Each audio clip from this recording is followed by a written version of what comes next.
Boa tarde, aqui quem vos fala é irmão Ricardo, sou da comunidade Servos da Divina Misericórdia e estamos iniciando aí, com a live Sobriedade e Paz.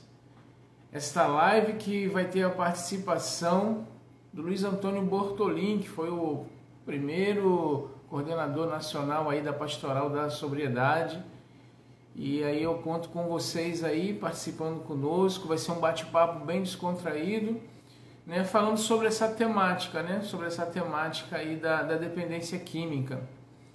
Uma temática, nos dias atuais, nós vemos aí a dificuldade, tantos e tantos jovens que estão aí se envolvendo sem entender a consequência. Quantos garotos que estão entrando aí no mundo da drogadição sem imaginar a grande consequência do mundo das drogas. Então a gente vai ter esse bate-papo aí, esse bate-papo bem aberto mesmo, falando sobre como é que foi a entrada, como é que foi a criação da Pastoral da Sobriedade, algo que hoje praticamente está no Brasil inteiro, começou lá no ano de 1998, mas aí assim que o Bortolin estiver aí conosco, ele vai poder falar melhor de como nasceu a Pastoral da Sobriedade, como a Pastoral da Sobriedade foi chegando nas paróquias. Então entender como é que funciona esse programa de vida nova. Então tudo isso a gente vai partilhar, vamos partilhar nessa tarde de hoje. Espero que seja um bate-papo bem legal aí, que vocês também possam mandar suas perguntas sobre alguma dúvida e vamos partilhando. Irmão Gabriel aí, sobriedade e paz, só por hoje, graças a Deus. Isso aí, irmão Ricardo Filho, Hugo da Dani está aí conosco também, Andréia, seja bem-vinda, Andréia aí conosco, e vamos aí partilhar aí sobre esse grande mal que tem assolado aí a juventude, que é a dependência química.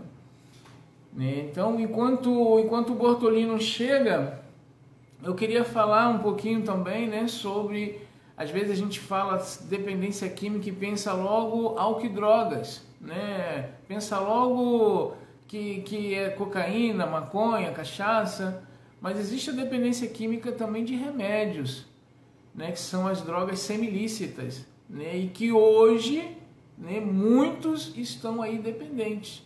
Muitos estão aí dependentes de Rivotril, muitos estão dependentes de outros medicamentos tarja preta.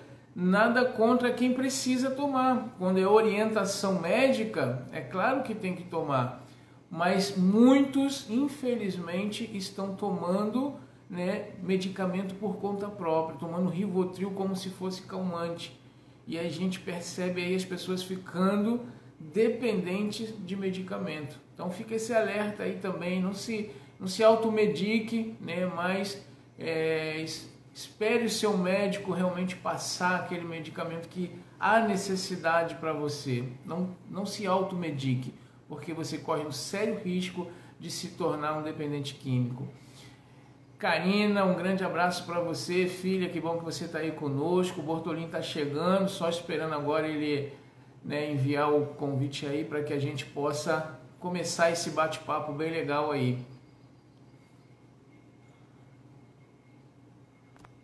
Então, vamos começar aí o nosso bate-papo aí.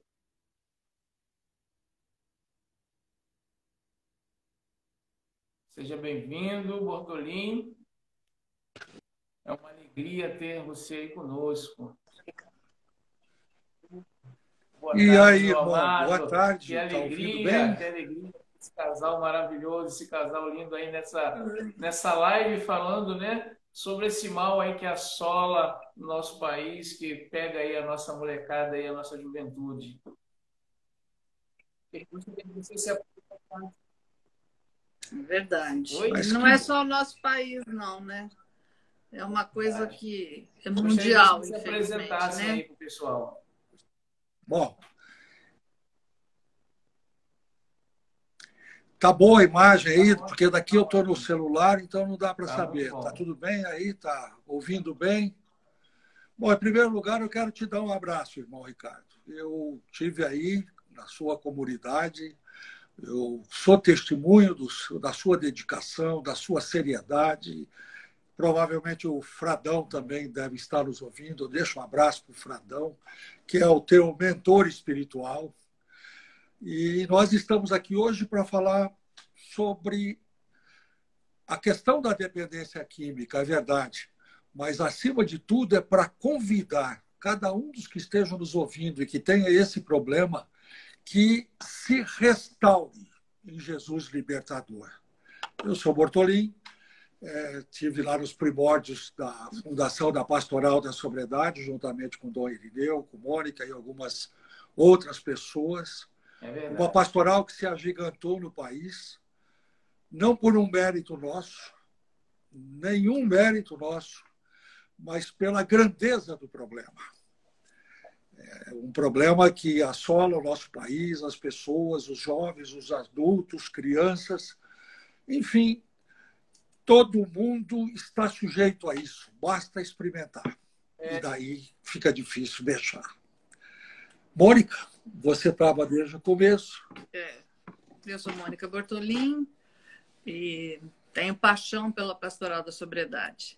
Durante 13 anos, eu fiz o programa Sobriedade Sim, na rede Século XXI, com Dom Irineu Danelon, que foi o criador da Pastoral da Sobriedade, né?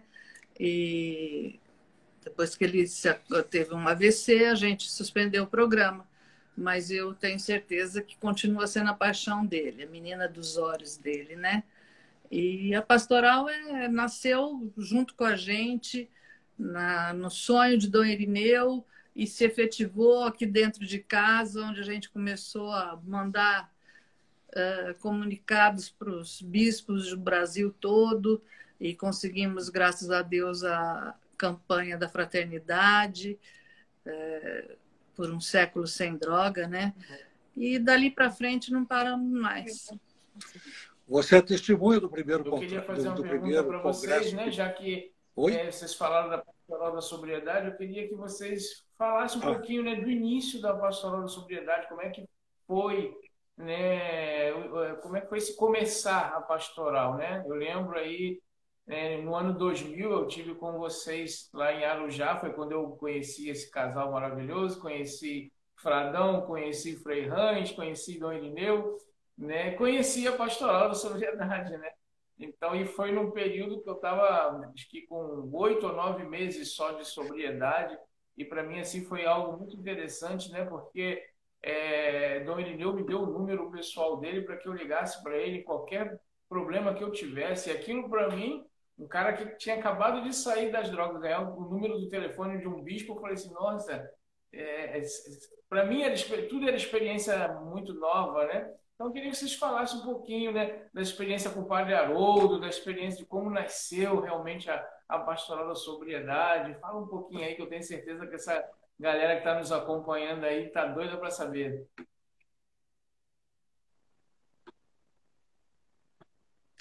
Eu vou começar um pedacinho, depois você pega, tá bom? Há muitos anos atrás, Dom Irineu Danelon teve problema com 2 sobrinhos, inclusive um com o nome dele, Irineu Danelon Sobrinho. E os 2 se envolveram com drogas e morreram. E Dom Irineu mandou uma carta para o Padre Haroldo dizendo que precisava fazer alguma coisa, que não queria perder mais ninguém.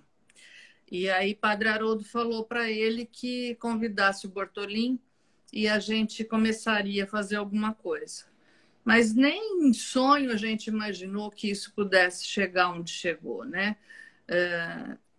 Aí Dom Irineu entrou em contato com a gente e aí continua bem. Bom, na verdade, nasceu numa simplicidade muito grande. A graça de Deus acontece na simplicidade, acontece na acolhida. O que leva um jovem a entrar numa comunidade terapêutica, num grupo de autoajuda, é a acolhida num primeiro momento que ele vai. Sem acolhida de quem gosta de gente. Para isso é possível. só para quem gosta de gente que dá essa acolhida. Com a acolhida ele fica, sem a acolhida ele vai embora. Pois bem, dentro desse contexto da simplicidade, a gente reuniu meia dúzia de pessoas, sentamos numa escada lá dentro da comunidade da chácara do Dom Irineu? Da chácara do Dom Irineu, na sequência ali na fazenda de recuperação do Padre Haroldo, no instituto. Eu me lembro até hoje da escadinha onde nós ficamos conversando. E dali nasceu o sonho da pastoral. E começamos a fazer um projeto e começamos a rodar. E no primeiro momento o que era importante, Ricardo, era a gente fomentar o surgimento de líderes. Porque sem líderes, sem aqueles que chamam, sem aqueles que se fazem instrumento, sem os profetas. Sem os profetas as coisas não acontecem. Cada um que nos ouve agora, que nos vê, eu também gostaria de te chamar de profeta. Profetas são todos aqueles que conhecem a realidade, sabem fazer uma leitura da realidade e automaticamente, pelo comprometimento que tem com Jesus libertador, começa a construção de uma nova civilização do amor. Pois bem, aí a gente começou a fomentar lideranças pelo país, de uma maneira muito simples. Convidamos todos os estados, e em cada estado que estava ali reunido, a gente disse, sem votação, sem nada, olhando nos olhos, você vai ser o representante do Mato Grosso, você vai ser o representante de Rondônia. E aí nós reunimos esse grupo e começamos a meditar junto, organizamos um congresso em cada regional, Norte, Nordeste, Sul, Sudeste, Centro-Oeste, e a coisa foi se agigantando. Frei Hansa entrou lá juntos, o Frei Francisco ali de Jaci, o Padre Haroldo, enfim, o Padre Jonas entrou no começo, o nosso santo que está da Canção Nova. Ah, não.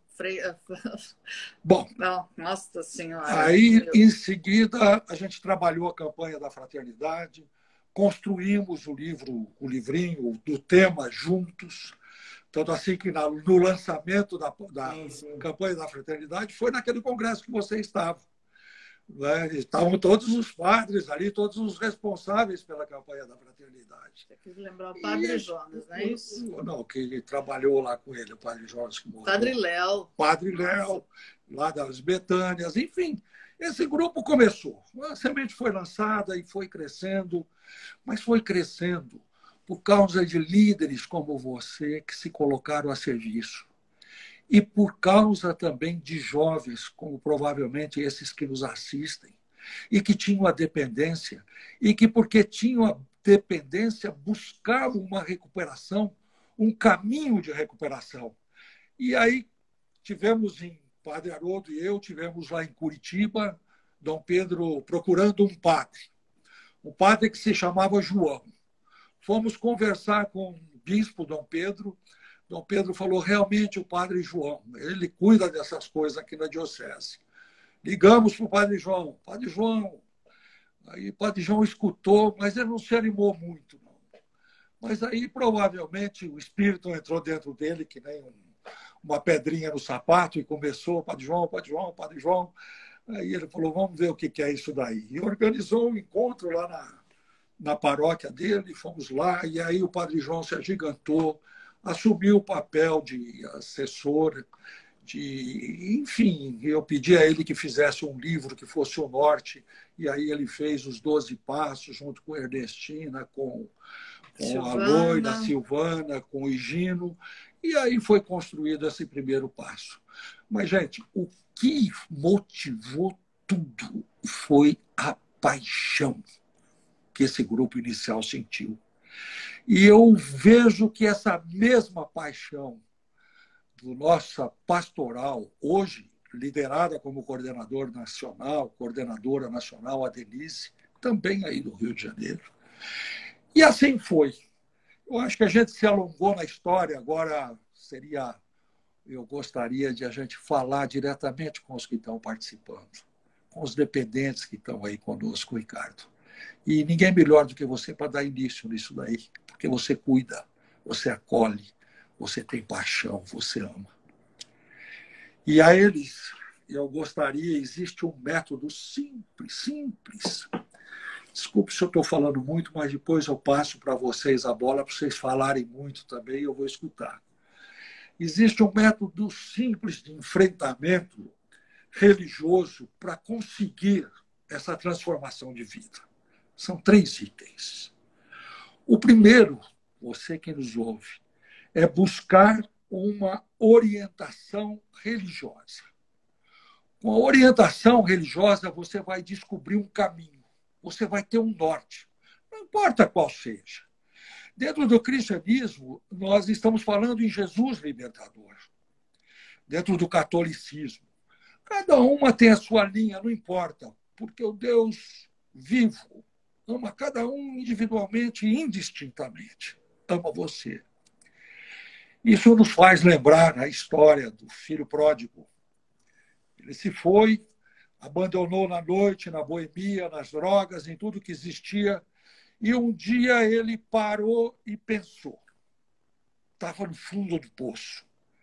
Ele queria até comer a lavagem dos porcos que ele cuidava, dono da propriedade onde ele cuidava. E ele, pensando naquilo, ele falou, não é possível. Não é possível. E disse para si mesmo, levantar-me-ei, e irei ter com meu pai e lhe direi, pai, pequei contra o céu e contra ti. Já não sou digno de ser chamado seu filho. O pai escutou e simplesmente não condenou, não exortou, não fez sermão, não fez nada. Ele chamou seus servos e disse, busque o melhor carneiro. Nós vamos fazer uma festa, porque meu filho, que estava perdido, voltou. Vamos festejar. E dentro da religiosidade, você, dependente, e todos nós que queremos ter uma vida com Cristo, a gente vai ver que essa religiosidade nos dá o norte. Ela provoca em nós uma conversão religiosa, que onde a gente, nessa conversão, sente a necessidade de uma mudança radical de vida. Radical. E aí, Ricardo, eu quero colocar uma coisa que o Fradão ensinou. Nós, no começo, falávamos muito em recuperação. E o Fradão disse, é muito mais do que recuperação, é restauração. E ele explicava, se você está diante de uma obra de arte, e cada um é uma obra de arte única e irrepetível na história. Tão única que Deus faz de cada um a sua morada. Olha como você é importante. Você é a morada de Deus. Deus está em todo lugar. Mas, na verdade, o único lugar que ele mora é dentro de você. Meu Pai e eu viremos até vós, e em vós faremos a nossa morada. Pois bem, aí você tem uma direção que é proposta, e ela é clara. O próprio Cristo diz o seguinte, eu sou o caminho, a verdade e a vida. Você tem um caminho a seguir. E aí vem um outro item muito importante, que é o perdão religioso. O catolicismo, o católico, é o único que tem 2 sacramentos, 2 gestos que nenhum outro tem. O primeiro é a confissão. Na confissão, você sente, faça essa experiência da confissão. Na confissão, você sente a acolhida do próprio Deus. E quando o padre fala, eu te perdoo, em nome do Pai, do Filho e do Espírito Santo, quando ele sente que foi perdoado, que aquela expressão, eu te perdoo, ele se sente como se estivesse arrancando dele todas as mazelas, toda aquela sujeira, toda aquela sensação que ele tem de impotência diante da vida e do sacrifício. E o segundo é a Eucaristia. Nenhum outro tem a Eucaristia. Onde o próprio Cristo diz: esse é o meu corpo, esse é o meu corpo. E aí, então, você se sente como que invadido pela graça, que essa assim diz: levanta-te, levanta-te, e eu estarei contigo até os fins dos tempos. Vamos dar uma resposta para algumas pessoas aqui. A Genciele está falando: Bortolin e irmão Ricardo, como ajudar um dependente a enxergar esse momento no qual o filho pródigo se enxergou, visto que esse eu acho que é o ponto mais difícil de se chegar. Então, se vocês quiserem responder, você está quietinho aí, Ricardo? Dá uma resposta, vamos lá. Você faz isso todo dia, Ricardo. Ela quer saber como ajudar um dependente a enxergar esse momento do filho pródigo, porque ela acha que esse é o ponto mais difícil. Provavelmente é uma mãe que está perguntando o seguinte: tenho um dependente, como é que eu faço ele despertá-lo para essa realidade e ele começar o seu processo de reconstrução? Eu acho que levar um dependente a entender que ele precisa de ajuda não tem outro caminho a não ser o amor. É o amor que transforma, é o amor que vai fazer com que ele entenda que ele precisa mudar. Não tem outra forma. Né? O Bortolin falava aí da experiência do Fradão, restaurar, né? Restaurar. Eu costumo dizer que casa de recuperação não recupera ninguém. Casa de recuperação não recupera ninguém, mas aquele que se abre à ação de Deus em sua vida, esse tem a sua vida restaurada. Então, nós precisamos amar esses irmãos, esses meninos. Né? Aqui em casa a gente chama todos de meninos, tem meninos mais velhos do que eu, né? Mas são meninos, porque estão fazendo a experiência de nascer de novo, estão fazendo a experiência de nascer para uma vida nova. Né? Então, a gente precisa realmente levá-los, através do amor, à consciência de que eles precisam admitir, né? Que é o primeiro passo da pastoral da sobriedade, né? Admitir a sua dependência para que assim ele, aceitando-se como um enfermo, ele possa querer ser tratado. Do contrário, é impossível. Né? Tem mães que não gostam quando eu falo isso, né? Mas eu costumo falar para as mães que às vezes ela precisa dar um peteleco para ele acabar de cair no fundo do poço. Porque só quando ele chega no fundo do poço que ele vai estender a mão e pedir socorro. Me ajuda! Às vezes a gente tem que dar esse peteleco. É dolorido, mas às vezes é necessário para que o dependente químico entenda, né, que aquela frasezinha que ele contou no início da sua drogadição: eu paro a hora que eu quero, eu tenho controle. Isso é tudo mentira. Né? Então é só o amor que vai levá-lo a enxergar a verdade.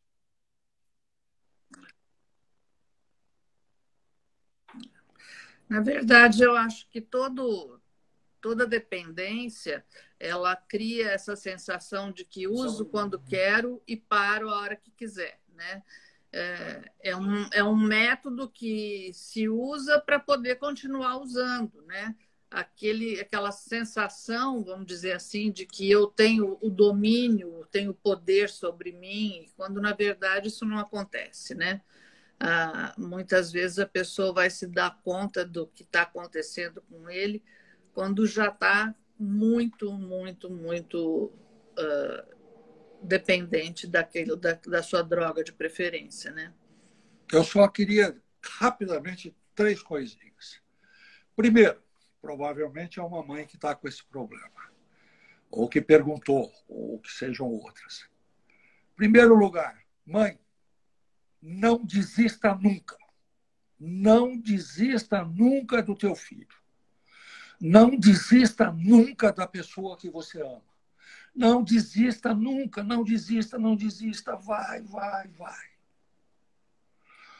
Onde a senhora vai buscar ajuda, mãe, para poder aguentar isso daí tudo? Primeiro, a religiosidade da família. Comece com a família. A religiosidade de família ela é muito simples, gente. Ela está na simplicidade. É todo dia, gesto simples. Meu filho, eu te abençoo. Ele não falou essa mãe, mas você toma iniciativa. Hora de dormir, meu filho, Deus te abençoe. Minha filha, Deus te abençoe. Quando acordou, bom dia. Quando vai almoçar junto na mesa, agradeça. De vez em quando, peça para ele rezar. Tenha gestos. Reze, participa. Tenha uma espiritualidade. A família mudando, provavelmente ele, aos poucos, vai entrando no ritmo. Segundo e último. Mas deixa eu só falar nesse negócio de família. Eu acho que quando a coisa está muito difícil, é complicado a mãe chegar e fazer esse tipo de coisa, porque ela já está também muito machucada, né? Ela acreditou N vezes que ele ia deixar isso para lá, ela acreditou N vezes que tudo ia melhorar, ela acreditou que ele não pegou aquela peça da casa dela para vender, ela acreditou num monte de coisas e ela foi caindo em si que, na verdade, tudo aquilo era uma ilusão. E com isso ela vai se desacreditando, vamos dizer assim, né? E vai ficando enfraquecida. Mas é para ela que o grupo de autoajuda existe. Se ela não consegue levar o filho, que ela vá.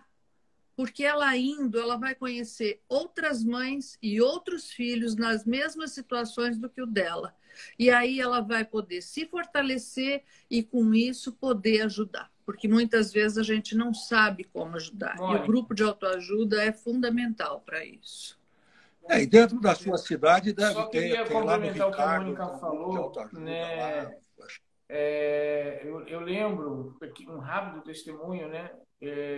Eu conheci vocês no ano 2000, acho que eu não estava nem com um ano de sobriedade, né? E para mim era muito difícil, porque eu venho de uma área muito perigosa, né? Complexo do Alemão. Pô, meu tio era traficante, assaltante de banco, de carro forte, então eu tinha uma influência muito grande dentro das drogas. E dar essa virada radical na minha vida era muito difícil. Quando eu voltei daquele encontro no Arujá, eu voltei encantado, né? Eu falo que o Fragão ele foi a minha inspiração, né? Porque eu achava o cara muito louco, né? Quando eu olhava o Fragão, pô, esse cara é muito doido, né? Ao ponto de nascer uma banda de rock dentro do mosteiro. A gente adora o Fragão. Então, quando eu voltei, eu não conhecia praticamente nada de grupos de terapêutica, não conhecia nada disso.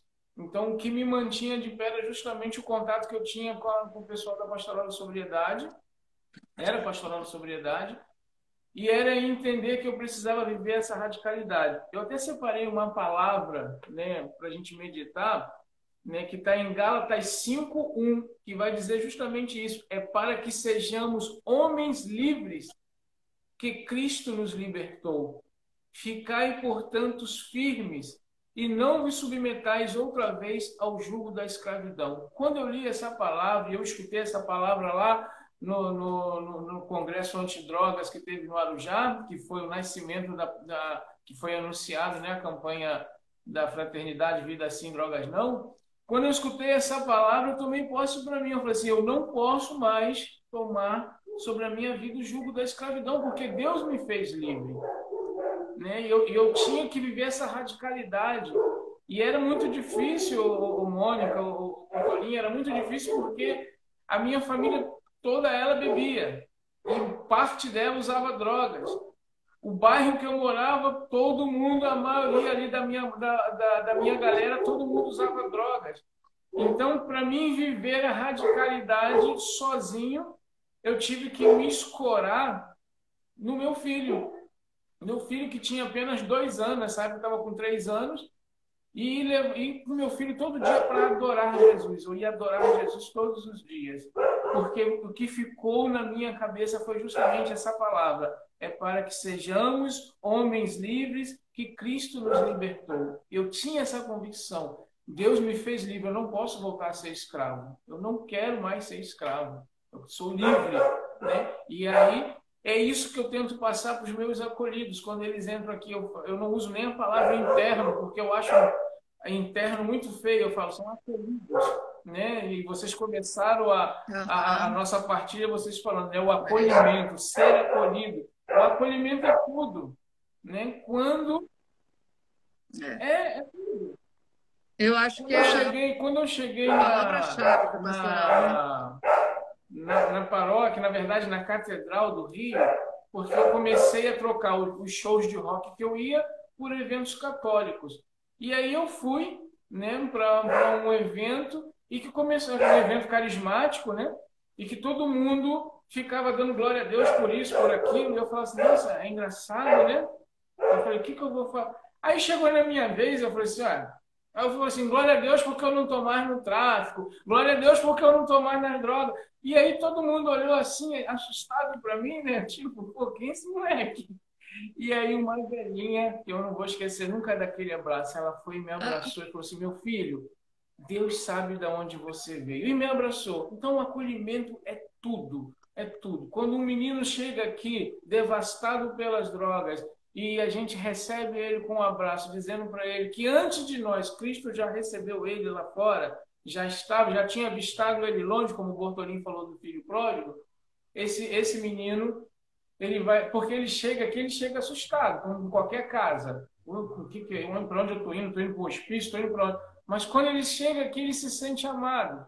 E aí ele vai experimentando esse amor, e aí ele vai entender que é para que ele seja livre, que Cristo o libertou. Então, essa radicalidade é que a gente precisa pregar, viver, porque não adianta pregar se não vive, então é viver, pregar, viver, para que eles sigam esse caminho, né?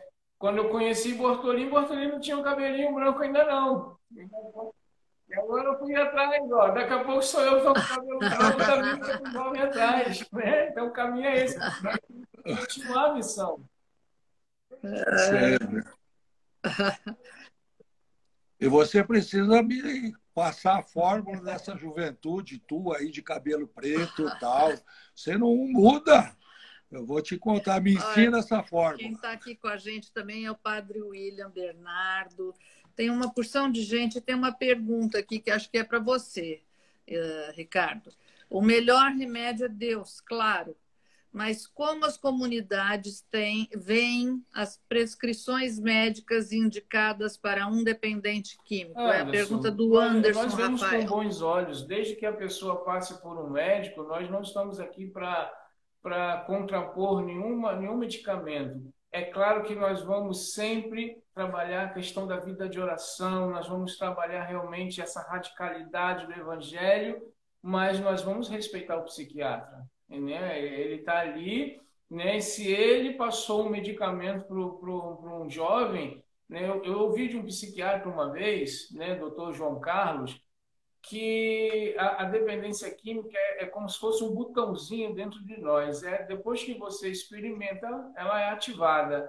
Então, esse medicamento é justamente para desativar, né? Para desligar esse botão. Então, a gente não pode ir contra, né? Uma casa de acolhida, seja ela católica, evangélica, enfim, qual denominação for, achar que é claro, a oração ajuda, restaura, através do batismo no Espírito Santo, pessoas são transformadas, mas há muitos indivíduos que não se abre aquele momento de oração, e você não pode simplesmente virar as costas para ele.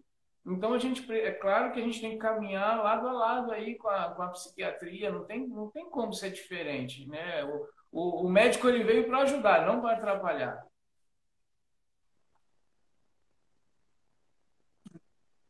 Aí tem uma outra pergunta dizendo que muitos jovens...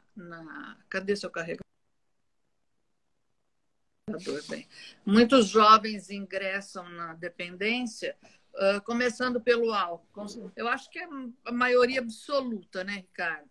Então, eles falam como pregar uma radicalização de álcool zero ou de maneira moderada.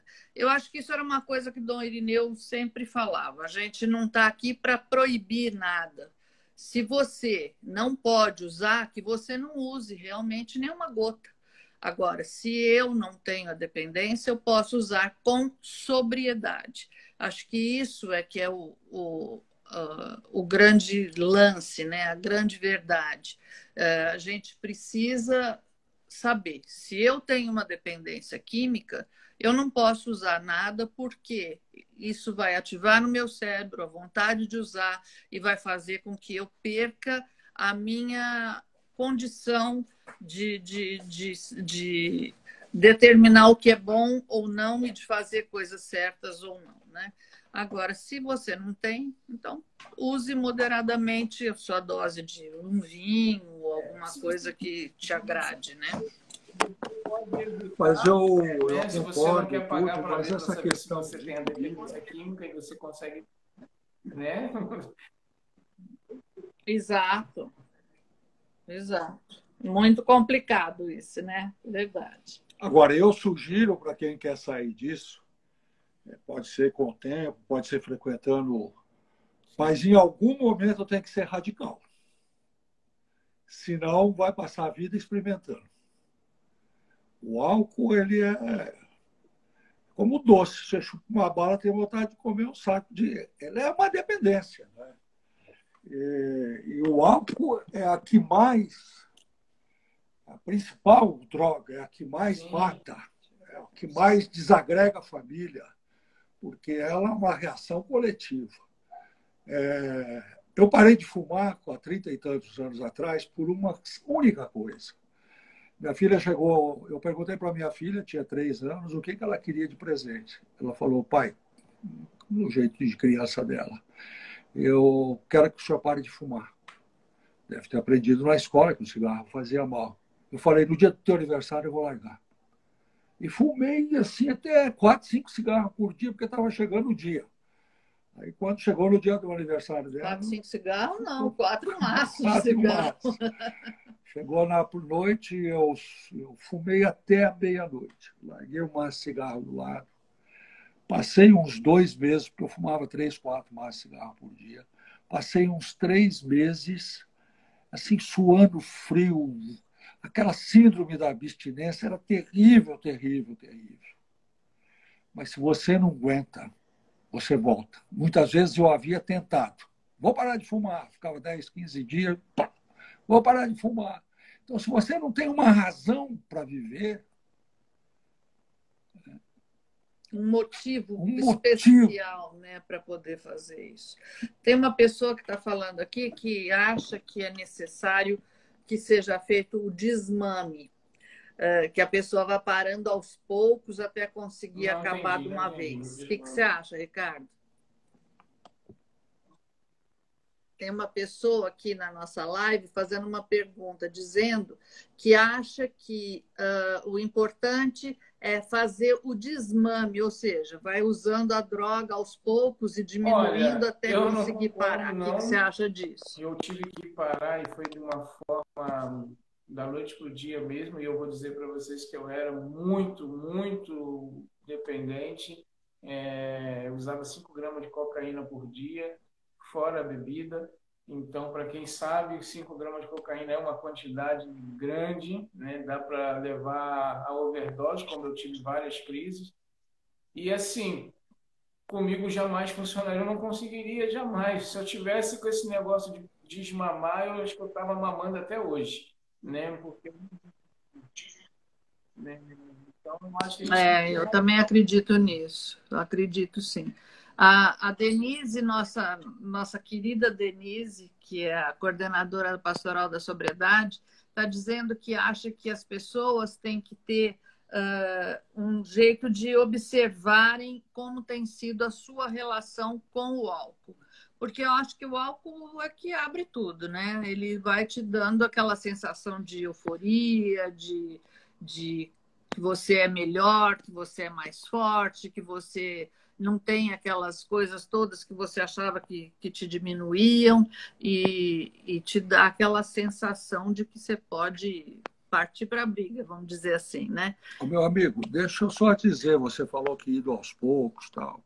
Existe até projeto de lei no governo federal nesse sentido de... Bom, no caso das drogas, né, de liberalização das drogas, em quantidades pequenas, tal. Eu vou dizer uma coisa, com certeza Essa pergunta não foi feita como uma resposta e eu gostaria que você transmitisse isso para quem você acha que está com essa, ou que você conhece que está com essa questão de ir aos poucos. Ir aos poucos, quando a gente diz vou aos poucos, é um processo de autoilusão. A gente quer criar uma desculpa para poder continuar. Eu estou colocando, gente, eu convivo com jovens, vi muitos jovens morrerem, vi muitos jovens em gangues, vi jovens armados, vi jovens morrendo aqui na frente de casa. E eu dizia para a Mônica, estava aí, ela e o Tarzan, caiu assim morto, e eu disse para ela, hoje vai dar 7 horas da noite, a mãe dele vai estar esperando, ele não vai chegar. Vai dar meia-noite, ele não vai chegar. Vai dar 5 da manhã, ele não vai chegar. Vai dar 8 da manhã, ele não vai chegar e nunca mais vai chegar. Você não tem o direito de fazer isso. Para. Pelo amor de Deus. O caminho é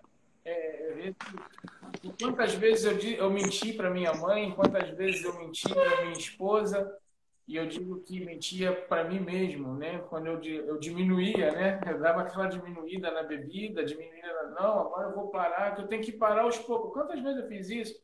E aí era chegar o final de semana e, bum, explodir tudo de novo. Era questão de tempo. Às vezes eu conseguia ficar um mês tranquilão, bebendo, entre aspas, socialmente, né? Eu, eu brinco, Bordolim, que eu costumo dizer que quem bebe social mente, né? Porque está enganando a si mesmo, né? Então Sabe a pessoa que eu precisa acho? entender, eu preciso parar e pronto. Quando eu botei no meu coração, fui lá diante de Jesus e me comprometi com ele, eu preciso parar, Senhor, me ajuda. Foi aí que eu consegui dar a reviravolta na minha vida. Do contrário, é como você disse aí, eu acho que eu nem estaria aqui falando com vocês, né? Essa é a mais pura verdade. Sabe o que eu acho interessante você comentar com a gente? Eu já escutei milhares de vezes isso. O dependente químico, quando ele fala que vai parar, ele não está mentindo. Ele tem no coração dele aquela vontade de parar, né? Quantas vezes ele fala para a esposa, fala para a mãe, para o irmão, enfim, não, foi a última vez, né? Mas ele não dá conta, porque eu acho que sozinho é muito difícil.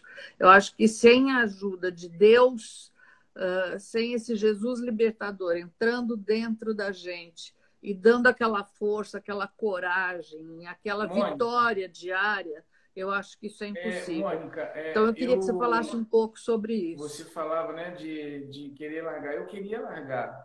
E eu sofri muito com isso. Por diversas vezes, meu pai é policial, por diversas vezes eu peguei o revólver do meu pai e tive vontade de acabar com a minha vida, botava o revólver na minha cabeça. Graças ao bom Deus eu não tive coragem de apertar aquele gatilho. Mas por diversas vezes eu queria acabar com a minha vida, porque eu via no que eu estava me transformando, eu vi o sofrimento da minha mãe, eu vi o sofrimento do meu pai, nós sofremos. Falar que o dependente químico é sem vergonha é mentira, é claro que ele sofre. Eu sofria muito, tanto que eu queria dar cabo da minha vida porque eu não aguentava mais ver aquilo. E as casas de recuperação da minha época, eram tudo caríssimas. Claro. Era como se fosse hoje R$3.000 por semana, e meu pai, sendo policial, jamais pagaria uma casa. Então, o que eu vi era, vou dar cabo da minha vida. Né? Só que, graças ao bom Deus, eu não tive essa coragem, mas era muito difícil. Graças a Deus.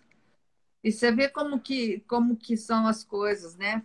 Deus usa de vocês, que são pessoas especiais e que conhecem isso, na verdade, na realidade do uso, né?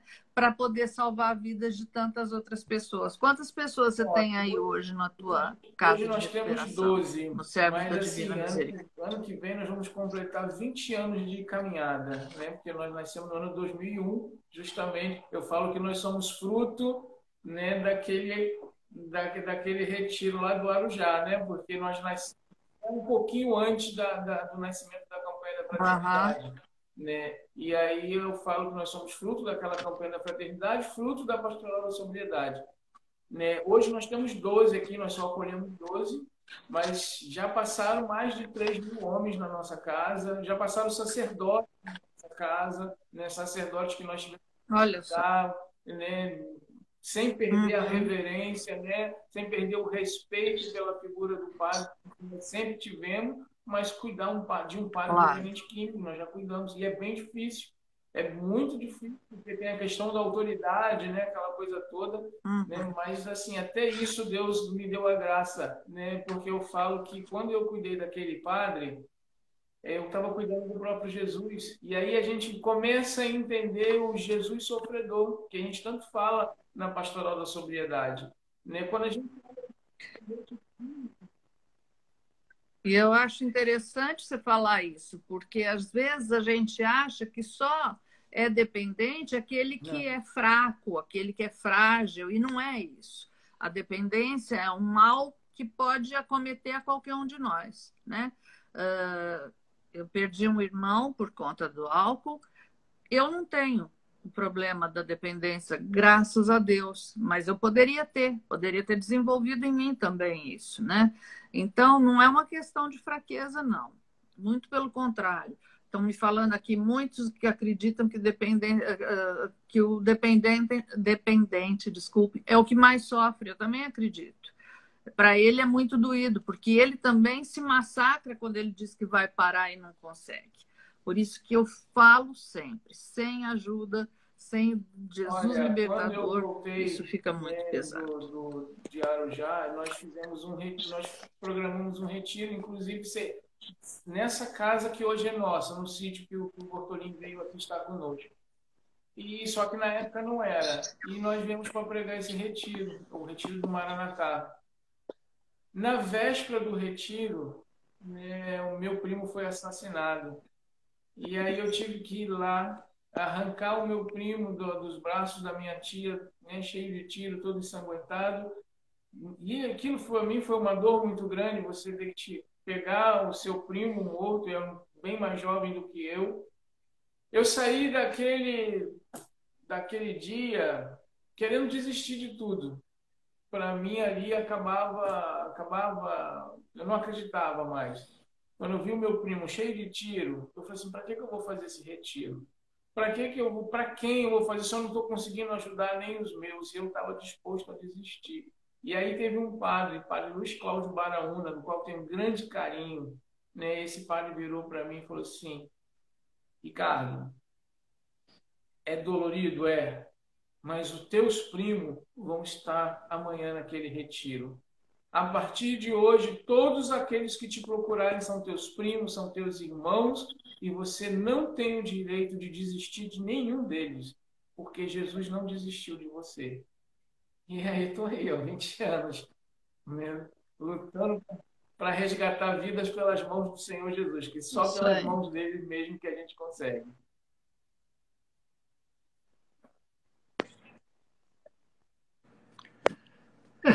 A fé, ela é um caminho permanente de descoberta. Muitas vezes a gente, as pessoas, os dependentes, não dependentes, não importa, mas ele faz essa pergunta, eu não sinto Deus, eu não tenho fé, como é que eu vou ter uma religiosidade fora disso? Para você eu quero dizer o seguinte, fé é um processo de vida. A alguns, Deus deu o dom, o privilégio de se abandonar fácil na fé. Não questiona, não pergunta, não se sente afastado. Eles têm o privilégio, são privilegiados do Senhor. A esses, com certeza, ele disse, eu vou criar alguns parceiros. São os parceiros de Deus. A outros é uma batalha todo dia, gente. Não é assim fácil ajoelhar e falar, eu acredito, Deus, ó Deus. Não, isso é um exercício. E para você que é dependente, e mesmo que tenha esse tipo de situação dentro de si, a sugestão é o seguinte, tente, reze, mesmo sem não sentindo aquele calor dentro do coração. Confesse sempre. confesse, comungue. Vai fazendo, mesmo que você não sinta nada, faz hoje. Mesmo que demore 1 ano, 2 anos, continue. Continue, porque o Senhor Deus da vida mora dentro de você. Em algum momento você vai aprofundar o conhecimento de si mesmo e vai fazer surgir essa grande força. Para os dirigentes, eu até havia acreditado, para aqueles que têm o grupo, e que serve para todos nós.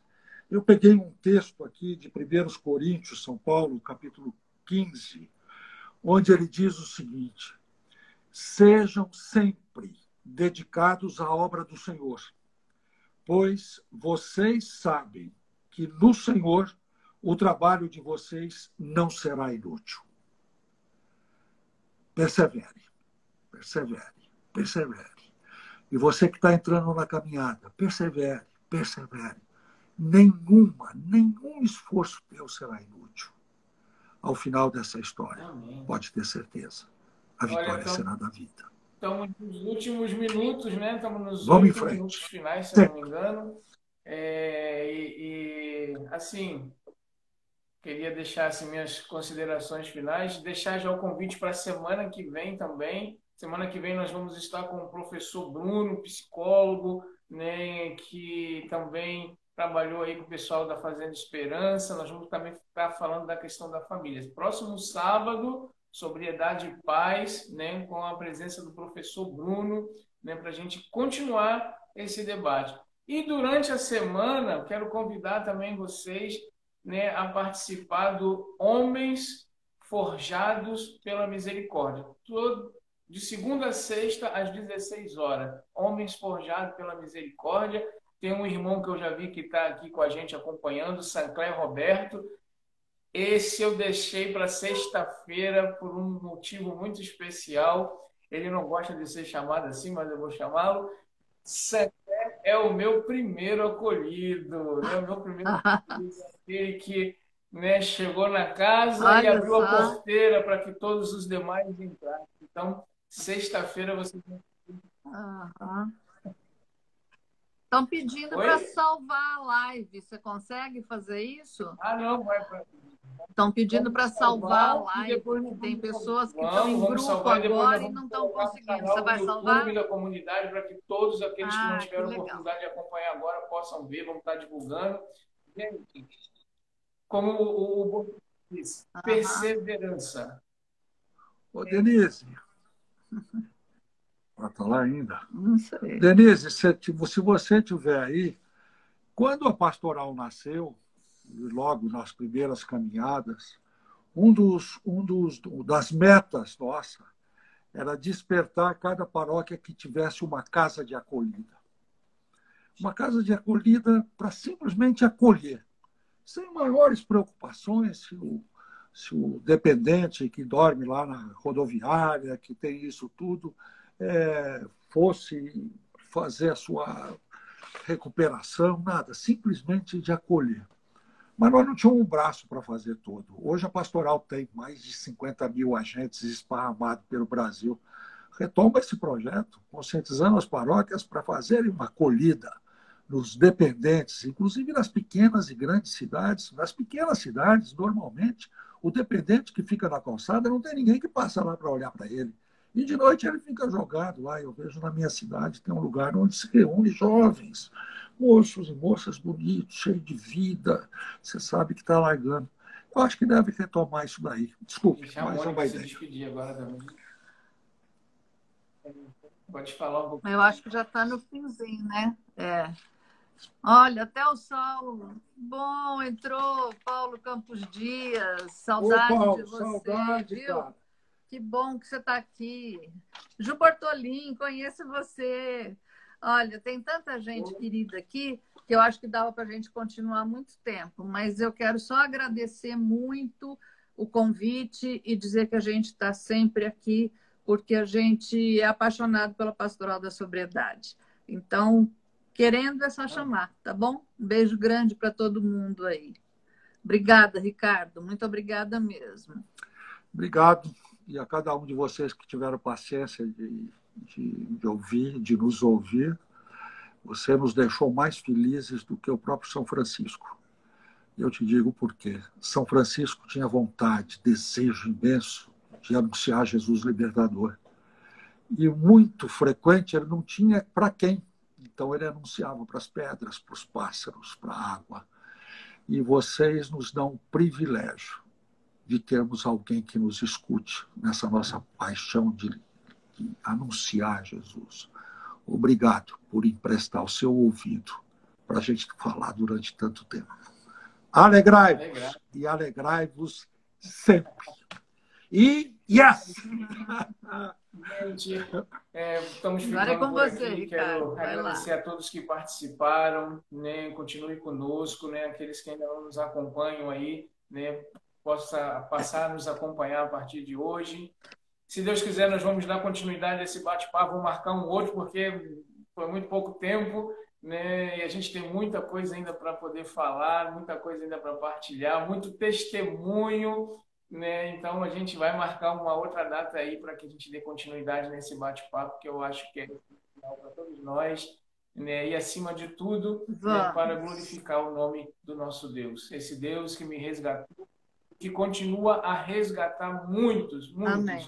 muitos que chegam despedaçados, não só aqui na casa, no Maranatá, Amém. na comunidade Betânia, em tantas outras casas, chegam despedaçados, né? Mas Jesus é aquele que levanta, que diz para esse jovem, para esse homem, para essa menina, para essa mulher: coragem, coragem, eu estou contigo. Isso basta para a gente. Isso aí. Temos um Deus que é isso aí. Verdade. Só preciso dar um beijo para todo mundo do TLC, que está entrando um monte de gente do TLC aqui. Beijo para todos, viu? Obrigado. Beijo para todo mundo. Muito obrigada. O TLC, nesse último minuto, é um movimento de recuperação e de transformações de vida de uma maneira fantástica. São centenas que a gente conhece que estavam no mundo e que naquele choque do encontro com Deus de uma maneira profunda, rápida, ele sente, falou: agora é minha hora, eu tenho que parar. Tem uns que... Que Deus abençoe cada um de vocês, garotada. Profetinhas, profetão, profeta. Vamos juntos, amanhã a gente vai se falar às 16 horas. Amém. Deus abençoe a todos. Até a próxima. Amém. Amém.